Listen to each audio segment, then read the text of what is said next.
કેટલામું અઠવાડિયું ચાલે? કઈ થીમ છે? હવાની. જો આજે આપણે હવા વિશે જાણવાનું છે. જો હવા એટલે શું? હવાને છે ને આકાર ન હોય. તમે ફુગામાં ભરો તો ફુગા જેવું થઈ જાય અને કોથળીમાં ભરો તો કોથળી જેવી થઈ જાય.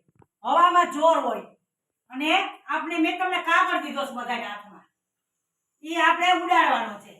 હવાને જોર હોય અને તમે કાગળ છે ને હળવો હોય. કેવો હોય? હળવો. આપણે ફૂંક મારીએ એટલે કાગળ ઉડી જાય. પછી ખાખા છે, પાંદડા છે, પવન આવે તો બધું ઉડે ને. પાંદડા હોય, ખાખા હોય, કાગળિયા હોય, પવન આવે એટલે બધું ઉડે. પતંગ ઉડી જાય. હા, ઈ પવન આવે એટલે પતંગ ઉડી જાય. અને જો મેં તમને કાગળ દીધા છે, બધાય આમ હાથ કરો. જો એમાં હું ફૂંક મારવાની કહું એટલે તમારે ફૂંક મારવાની છે. એટલે આ કાગળ બધાય ઉડી જશે. આપણે તમે ફૂંક મારો એટલે ઈ હવા છે ને ભારે હોય એટલે કાગળ ઉડી જાય. જો હવે બધાય ફૂંક મારજો. હાલો ફૂંક મારો. ઉડ્યા ને? બધાને હાથમાં કાગળ હતા ઉડી ગયા. બસ હવે બધાય ઉડી ગયા.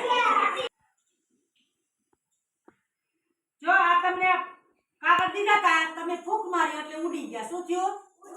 ઉડી ગયા ને કાગળ. કાગળ બધાય ઉડી ગયા.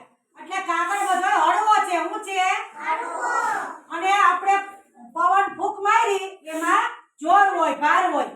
એટલે બધાય કાગળ ફૂંક મારી એટલે ઉડી ગયા. મજા આવી?